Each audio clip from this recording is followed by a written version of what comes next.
కేసుగా నిర్ధారించడం జరిగింది. ఈ కేసులో మహిళతో సహా 6 మంది అరెస్ట్ చేయడం జరిగింది. వివరాల్లోకి వెళ్తే బోర్గా గ్రామంలో ఒక వ్యక్తి అనుమానాస్పదంగా మృతి చెందాడు. ఆ వ్యక్తి యొక్క మృతదేహాన్ని అదే రోజు పూడ్చివేయడం జరిగిందన్న సమాచారం పోలీసులకు రావడం జరిగింది. ఆ సమాచారం మేరకు విచారించి ఒక కంప్లైంట్ తీసుకోవడం జరిగింది.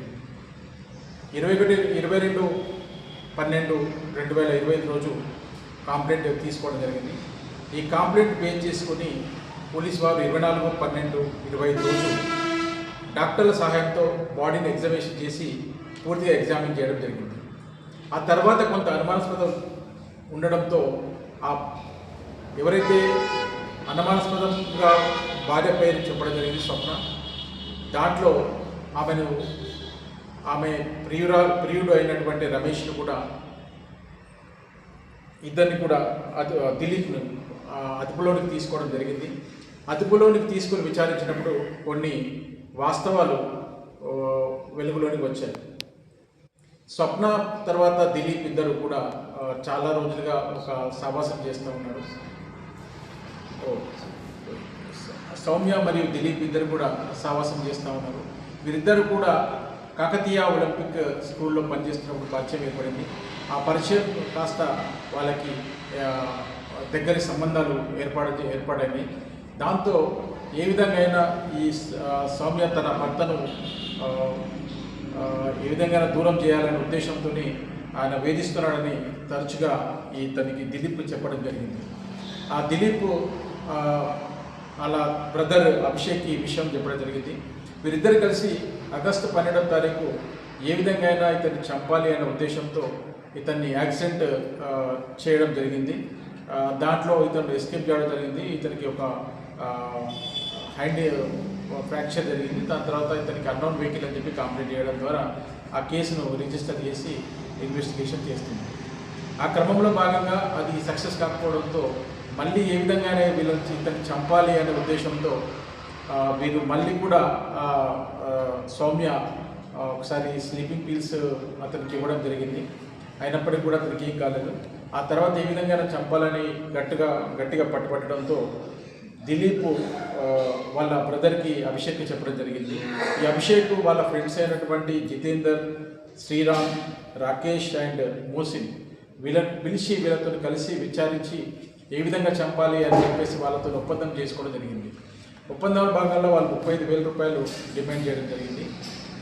దాంట్లో భాగంగా సౌమ్య తన దగ్గర ఉన్న ఒక ఉంగరాన్ని తాకట్టు పెట్టించింది. దిలీప్ ముత్తూట్ ఫైనాన్స్లో తాకట్టు పెట్టి 33,000 రూపాయలు వచ్చినాయి. దానికి 2,000 అదనంగా కలిపి 35,000 రూపాయలు వీళ్ళకి ఇవ్వాలనే ఉద్దేశంతో 14వ తారీఖు ఈ డిసిషన్ తీసుకోవడం జరిగింది. 19 రోజు మొదటి విడతగా ఈ ముగ్గురికి 20,000 రూపాయలు ఇవ్వడం జరిగింది. అదేవిధంగా మళ్ళీ 15,000 రూపాయలు వీళ్ళకి ఇచ్చారు. వీళ్ళ ప్లాన్ ప్రకారం 19th రోజు ఇతను పండుకున్నప్పుడు ఇతనికి స్లీపింగ్ పిల్స్ ఇచ్చి చంపాలన్న ఉద్దేశంతో మొత్తం కూడా ప్లాన్ చేసుకున్నారు. ఆ ప్లాన్లో భాగంగా రాత్రి ఎవరైతే సౌమ్య ఉందో సౌమ్య స్లీపింగ్ పిల్స్ ఇచ్చారు. ఇచ్చిన తర్వాత ఇదే విషయాన్ని దిలీప్కి చెప్పడం జరిగింది. దిలీప్ తర్వాత అభిషేక్ వాళ్ళ ఎవరైతే సుపారీ తీసుకున్నారో వాళ్ళని కాంటాక్ట్ చేశారు. వాళ్ళు ఎవరికి కూడా రెస్పాన్స్ ఇవ్వకపోయేసరికి వీళ్ళే వేచి ఉంచి తర్వాత అభిషేక్ దిలీప్ ఇద్దరు కలిసి ఒక స్కూటీ పైన రావడం జరిగింది డీసీ ఇంటికి. వచ్చేసిన తర్వాత ఏ విధంగా అయితే మనకి సౌమ్య చెప్పిందో ఆ సౌమ్య చెప్పిన దాని ప్రకారం అతను నిద్రపోయి ఉన్నాడు. అతను దిండు పెట్టి అదేవిధంగా టవాల్ పెట్టి అతను స్ట్రాంగులేట్ చేసి దిండుతో స్మోదరింగ్ చేసి చంపడం జరిగింది. చనిపోయినాడు అన్న తర్వాత నిర్ధారణ చేసుకున్న తర్వాత వాళ్ళిద్దరు కూడా అక్కడి నుంచి వెళ్ళిపోవడం జరిగింది. ఆ తర్వాత ఎవరైతే సౌమ్య ఉందో ఆ కుటుంబ సభ్యులందరూ కూడా ఇది మరణం అనేది హార్ట్ అటాక్ వల్ల జరిగింది, మార్నింగ్ హార్ట్ అటాక్ వచ్చిందన్నది ఒకటి క్రియేట్ చేసింది. ఆ క్రియేషన్లో అందరూ కూడా ఆమెను నమ్మారు. నమ్మిన తర్వాత అన్ని కూడా అంత్యక్రియలకు అన్ని ఏర్పాటు చేశారు. అంత్యక్రియలో భాగంగా ఫోటో తీస్తున్నప్పుడు ఏదైతే ఒకటి గొంతు పైన ఒక ఏదైతే స్ట్రాంగులేషన్ ఇంజురీ ఉందో ఆ ఇంజురీ కనబడడం జరిగింది. దాంతో వాళ్ళ బ్రదర్ ఎవరైతే మృతుడు బ్రదర్ ఇజ్రాయిల్లో ఉంటాడో అతను అనుమానాస్పదం ఏదో ఉంది అని పోలీసులకు సమాచారం ఇవ్వడం జరిగింది. ఆ అంత్యక్రియలు అయిన తర్వాత నెక్స్ట్ డే వాళ్ళు విచారించుకొని ఇది కేసును పోలీసులకు చెప్పడం జరిగింది. ఇలా తొందరపడి క్రియేట్ చేశాము. ఇది అనుమానం ఉంది అనే దాని మీద మనకు పల్లెటి అనిత అని చెప్పి ఆమె కంప్లైంట్ ఇచ్చింది. ఆ కంప్లైంట్ పైన పోలీసులు కేసు దర్యాప్తు ప్రారంభించారు. దర్యాప్తు భాగంగా అన్ని రకాల కోణాల్లో విచారించిన తర్వాత అన్ని ఎవిడెన్సెస్ కలెక్ట్ చేసిన తర్వాత వాళ్ళని విచారిస్తే వాళ్ళ కేసును ఇది మేము అనుమానాస్పదంగా చనిపోయినాడని క్రియేట్ చేసి తప్పించుకుందామని ప్లాన్ చేసుకున్నాం అని వాళ్ళు చెప్పడం జరిగింది. ఈ కేసులో మొదటి నుంచి కూడా ఎస్హెచ్ఓ ఆకులూరు రాజశేఖర్, తర్వాత సిఐ నార్త్ రూరల్ శ్రీనివాస్ గారు ఈ కేసు ఛేదనలో ముఖ్య పాత్ర పోషించారు.